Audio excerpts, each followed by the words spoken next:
तो इस खास कार्यक्रम में आपका स्वागत है। इसमें हमारे साथ डॉक्टर्स होते हैं और कोरोना से जुड़े जो भी दर्शकों के सवाल होते हैं वो हम लेते हैं और हमारी कोशिश होती है कि ज्यादा से ज्यादा सवाल ले पाए ताकि कोरोना को लेकर जो भी संशय लोगों के मन में है वो दूर हो जाए और जो भी सावधानियां बरतनी है उनको लेकर तस्वीर साफ हो जाए और ज्यादा से ज्यादा लोगों को इसका फायदा मिले। इस वक्त हमारे साथ जुड़ गए हैं doctor Romil Tikku, max health care में है डॉक्टर साहब। डॉक्टर रोमिल, सबसे पहले आपसे ये जानना चाहेंगे कि तमाम देश से अलग अलग खबरें आ रही है राज्यों से कि जो स्वास्थ्य कर्मी हैं, जो डॉक्टर्स हैं, वो भी चपेट में आ रहे हैं। मैक्स को लेकर भी जो डॉक्टर्स हैं वो पॉजिटिव आए थे यहाँ पर। इस वक्त क्या स्थिति है मैक्स में और क्या आप प्रैक्टिस पर जा पा रहे हैं? हाँ जी, हम हॉस्पिटल जाते हैं, बट देखिए एसिम्प्टोमेटिक पेशेंट्स होते हैं जो किसी और रीजन के लिए हॉस्पिटल आते हैं, बट उनमें टिपिकल सिम्टम्स नहीं थे, जैसे बुखार है, खांसी या कोविड सिम्टम्स, और रूटीन स्क्रीनिंग पे पॉजिटिव पाया गया उनको, तो उसका एहतियात लिया गया है, क्वारंटीन किया गया है हेल्थ वर्कर्स को जो कॉन्टैक्ट में थे उनके। और वैसे भी अभी कोविड स्पेसिफिक क्लिनिक्स हैं, कोविड स्पेसिफिक बिल्डिंग्स हैं, तो नॉन कोविड पेशेंट्स अलग बिल्डिंग में है, तो इंटरेक्शन वैसे ही नहीं होगा। बट अनयूजुअली जब एसिम्प्टोमेटिक या वैसे पेशेंट्स हो जो किसी और कारण आए हो हॉस्पिटल में और उनका पॉजिटिव आ जाए तो अनफॉर्चुनेट है, बट उसमें भी प्रिकॉशंस लेने होंगे।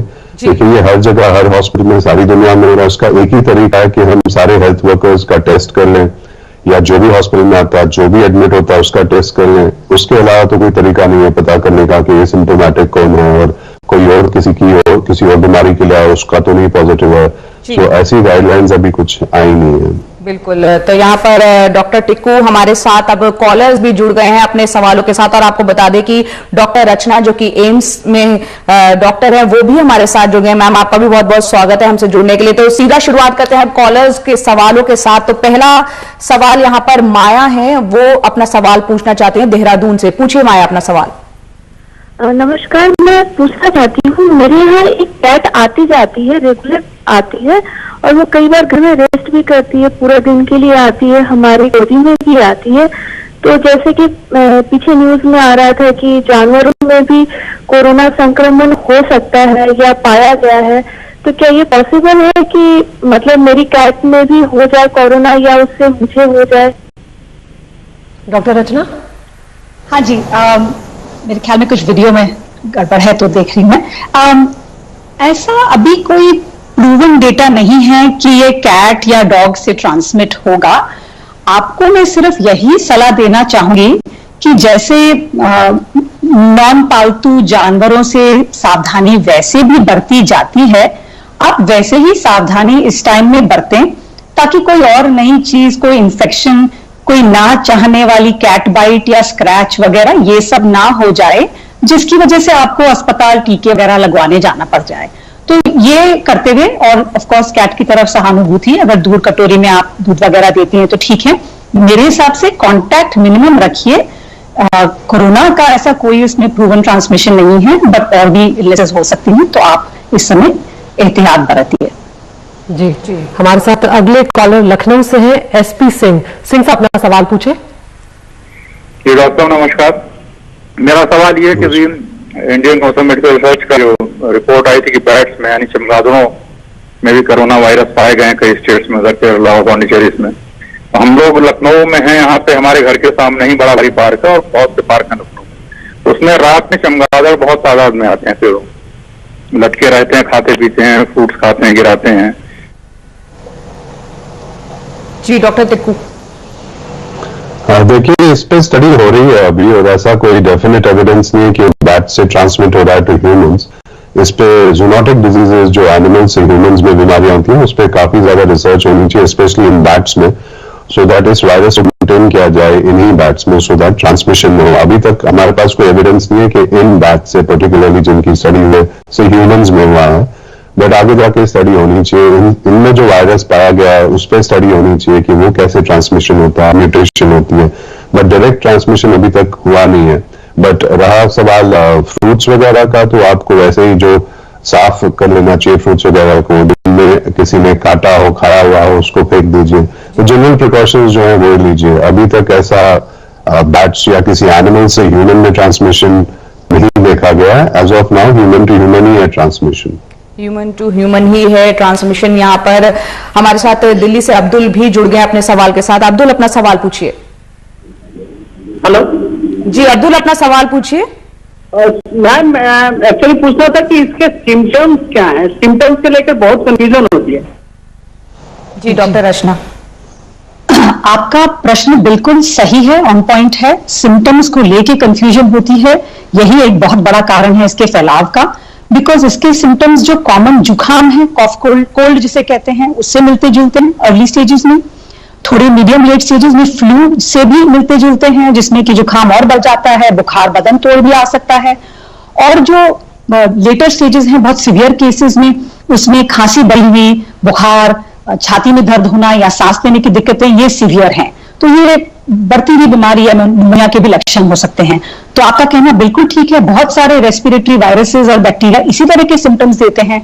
इस माहौल में मैं ये स्ट्रेस करना चाहूंगी कि अगर आपको माइल्ड से लेके भी सीवियर टाइप के सिम्टम्स हो रहे हैं तो इस समय एहतियात बरतना जरूरी है।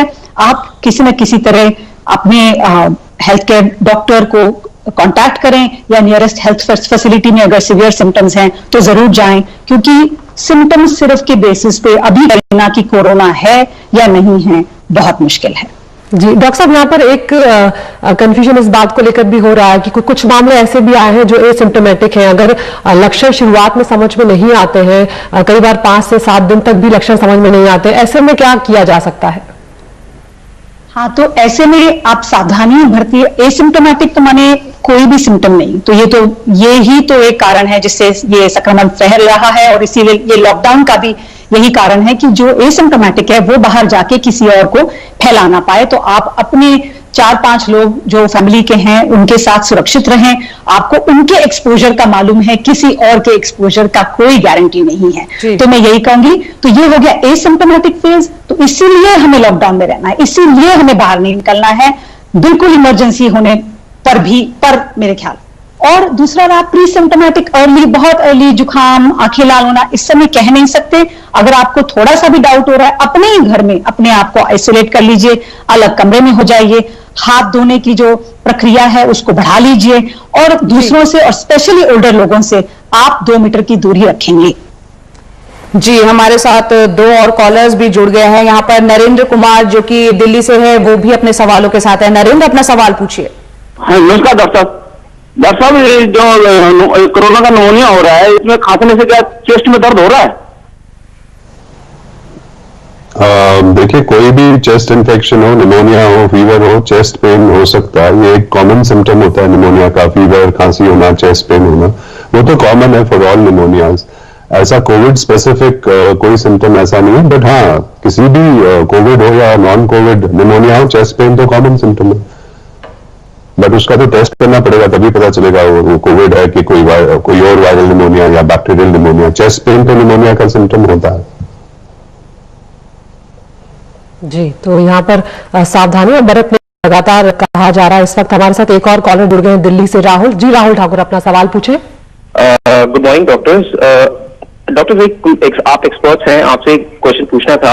अगर किसी इमरजेंसी में हमारे को बाय एनी चांस हॉस्पिटल जाना पड़ सकता है, जैसे रात एक इंसिडेंट मेरे साथ हुआ था, मेरी मदर को गैस्ट्रिक की प्रॉब्लम थी तो उनको मैं ESI हॉस्पिटल लेके गया था। वहां पे ऐसे क्या प्रिकॉशंस हैं जो हम लोग ले सकते हैं जहां पे कोई भी ऐसे कोरोना का केस कोई नहीं है? तो इसमें आपका थोड़ा सा ओपिनियन चाहिए था। जी डॉक्टर। देखिए, जो आजकल कोविड और नॉन कोविड हॉस्पिटल्स हैं, अगर आप नॉन कोविड हॉस्पिटल में जा रहे हैं तो चांसेस कम है कि वहां हो इन्फेक्शन कोविड का। बट ऐसा भी होता है, एसिम्प्टोमेटिक पेशेंट्स होते हैं या प्री सिम्प्टोमेटिक फेज में ट्रांसमिशन होता है, तो आप अपनी तरफ से सावधानी ये रख सकते हैं कि आप मास्क पहन लीजिए। और वहां पर जो हॉस्पिटल्स हैं, इमरजेंसीज हैं, वहां डॉक्टर्स ने वैसे ही मास्क पहना हुआ होता है, हेल्थ केयर वर्कर्स ने। और आजकल इसीलिए हम ज्यादा इंपॉर्टेंस मास्क को दे रहे हैं। देखिए, जो बात हो रही थी एसिम्प्टोमेटिक प्री सिम्प्टोमेटिक फेज में इन्फेक्शन की, तो 25 to 50% केसेस ऐसे बाहर देखे गए हैं जो ऐसे ट्रांसमिट हो रहे हैं। सो मास्क इसीलिए बहुत इंपॉर्टेंट हो रहा है। और ये जो वायरस है, पहले हमें लगता था सिर्फ 6 फीट तक ट्रैवल करता है, देखा गया है कि वो बहुत रोबस्ट है, स्ट्रॉन्ग वायरस है, 27 फीट तक भी जाता है। इसलिए मास्क पहनना सबसे इंपॉर्टेंट है। बाकी प्रिकॉशंस तो हॉस्पिटल्स में हॉस्पिटल वर्कर्स लेते हैं, हम सब लेते हैं। बट आप अपनी तरफ से ये कर सकते हैं कि अगर आपको जाना ही है हॉस्पिटल, जो इंपॉर्टेंट है, इमरजेंसी में जाना पड़ सकता है, तो आप मास्क लगा लीजिए और वहां पर हैंड सैनिटाइजेशन साथ साथ कर लीजिए। एक हैंड सैनिटाइजर रखिए जेब में और दिन में 10-15 बार वैसे ही हमें हाथ साफ कर लेना चाहिए। जी, तो यहाँ पर अहम बात यह है, अगर किसी भी परिस्थिति में हॉस्पिटल जाना ही पड़े जो कि नॉन कोविड हॉस्पिटल है, तो वहां पर आप मास्क पहन के जाएं और अपने साथ एक सैनिटाइजर रखें, उसका प्रयोग करें। यहाँ पर मंजीत सिंह जो कि समस्तीपुर से है, वो भी हमारे साथ जुड़ गए हैं। मंजीत, अपना सवाल पूछिए। ये डॉक्टर साहब एक बात बताइए, मैं मंजीत सिंह बोल रहा हूँ समस्तीपुर से। डॉक्टर साहब एक बात बताइए हमको। हेलो जी, बताइए, पूछिए। ये बात बताइए डॉक्टर साहब। जी, अपना सवाल पूछिए। हाँ डॉक्टर, ये बात बताइए, जैसे कि हमको कोरोना नहीं है, हम घर के अंदर बैठे हुए हैं, तो हम इसमें कैसे सेफ्टी रखेंगे हम? जी, डॉक्टर रचना। सॉरी, इनका सवाल क्लियर नहीं आया, बट जो मैं समझ पाई हूँ उसका आंसर देती हूँ। शायद ये कह रहे हैं कि हम घर में हैं, हमें कोरोना नहीं है, तो हम कैसे बचाव करते रहें, शायद यही पूछा है मैंने। जी। हाँ जी, तो आप अपने सबसे बड़ा काम आप कर रहे हैं, अपने घर में रहिए, बाहर मत निकलिए, बिल्कुल मत निकलिए। और अब तो कई साधन हो गए हैं कि घर तक सामान जो जरूरी है वो आ जाएगा। और जो अपना घर में डाइट हेल्दी खाइए, थोड़ा बहुत व्यायाम, एक्सरसाइज, योगा, प्राणायाम ये जरूर करते रहें। जो बाहर से सामान आ रहा है, सजेशन यही है कि अगर खराब ना होने वाला सामान है तो वो थैला हो सके तो 2 दिन बाहर रख लीजिए। कोई ऐसी चीजें हैं, सब्जियां वगैरह, तो उनको ध्यान से पानी और साबुन से धो सकें तो वो कर लीजिए।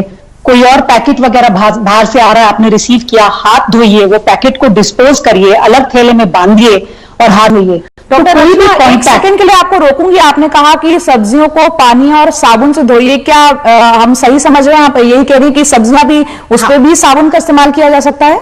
कुछ सब्जियों में करा जा सकता है, मैं खुद कर रही हूँ।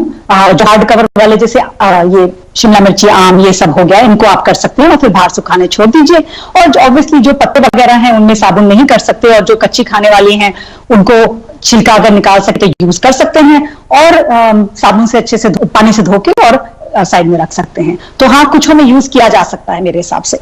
जी, आप दोनों हमारे साथ बने रहिए। एक छोटे से ब्रेक के लिए यहाँ पर रुक रहे हैं, लेकिन दर्शकों को ये भी बता दें कि बार बार यही कहा जा रहा है कि आप सोशल डिस्टेंसिंग का पालन करें। हर थोड़ी देर के बाद, आधे से पौन घंटे के बीच में अपने हाथ साबुन से जरूर धोएं, 20 सेकेंड तक धोएं। और अब जो नई गाइडलाइन आई है उसके हिसाब से पूरे देश में मास्क जो है वो अनिवार्य हो गया है, साथ ही थूकना जो है उस पर भी अब पाबंदी लग गई है। एक ब्रेक के लिए रुक रहे हैं और भी कॉलर्स लेंगे हम।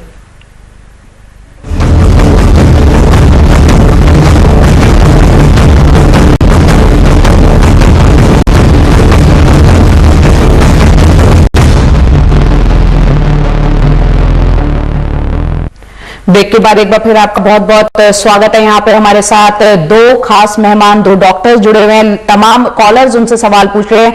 मुंबई से मुर्गन अपना सवाल लेके हाजिर है। मुर्गन, अपना सवाल पूछिए, डॉक्टर साहब हमारे साथ हैं।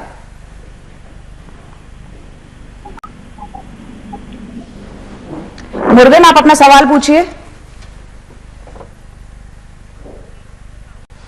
तो हमारे साथ जी, अभी भी दूसरे कॉलर भी हमारे साथ जुड़ गए हैं। आलम है पश्चिम बंगाल से। आलम, आप अपना सवाल पूछे। जी, मेरा सवाल ये है कि क्या बाहर निकलने के समय मास्क कंपलसरी है क्या, या सर्दी खांसी बुखार जो होता है, मतलब वही लोग पहनेंगे या सभी लोग पहनना है?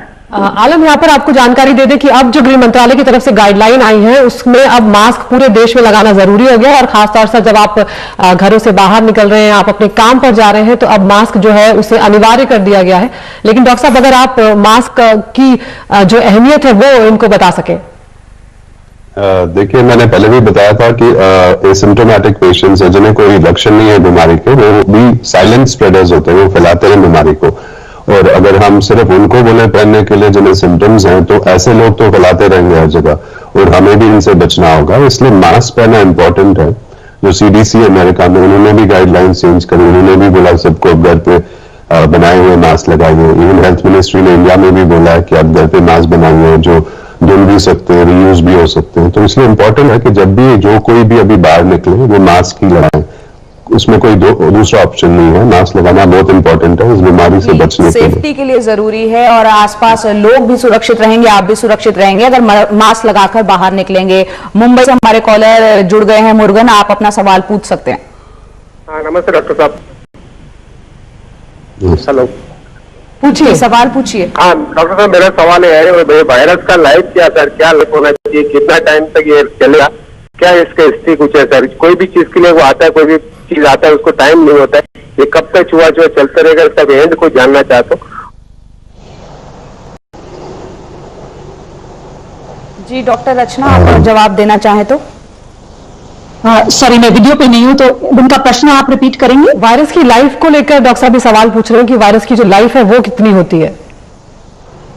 इस पे अभी डेटा पूरी तरह से मालूम नहीं है, मगर ये भी देखा गया है कि एक्सपोज या कोविड पॉजिटिव होने के 28 दिन बाद तक भी मरीज जो है वो पॉजिटिव टेस्ट किए जा चुके हैं। ये रही मरीज की बात। और रहा जो सरफेसेस पे है, जैसे कि कार्डबोर्ड या स्टील या प्लास्टिक या हवा में, उसमें भी अलग अलग टाइम है। जो स्टील प्लास्टिक वगैरह है उसमें 2 से 3 दिन तक भी देखा गया है। कार्डबोर्ड वगैरह जो पोरस चीजें हैं उसमें कम टाइम रहता है। और हवा में भी कई बार 3 घंटे तक भी इसका जो एरोसोल है, इसका जो एक भाप, सिंपलिस्टिक वर्ड यूज करूंगी, वो 3 घंटे तक भी पाया गया है। तो ये डेटा सब आ ही रहा है अभी अंदर, तो हमारे पास हो ही रहा है, बट ये अभी तक जो हमें इंफॉर्मेशन है वो इतनी है। जी, हमारे साथ 2 कॉलर्स और जुड़ गए हैं। जबलपुर से अनुराग जुड़ गए हैं और साथ ही यहाँ पर राजीव जो कि बिहार से। अनुराग, पहले आप अपना सवाल पूछ लीजिए। मेरा डॉक्टर सर से सवाल ये है कि जैसे मैं ड्राई सब्जियां लेके आता हूँ, आलू और प्याज लेके आता हूँ, अगर उस आलू प्याज में कोरोना संक्रमित हो गया, प्याज में कोई संक्रमित आदमी इसको छुआ और हमने थोक में 5 किलो प्याज लेके आए, अब हम उसको 10 दिन तक कैसे यूज कर सकते हैं? देखिए, जैसे डॉक्टर साहब ने बताया था पहले भी कि जो भी आप घर लाते हैं, सब्जी है, आलू है, प्याज है, उसको आप धो लीजिए, ठंडे पानी के नीचे, रनिंग वाटर के नीचे धो लीजिए। अगर उसमें हो भी वायरस तो वो साफ हो जाएगा।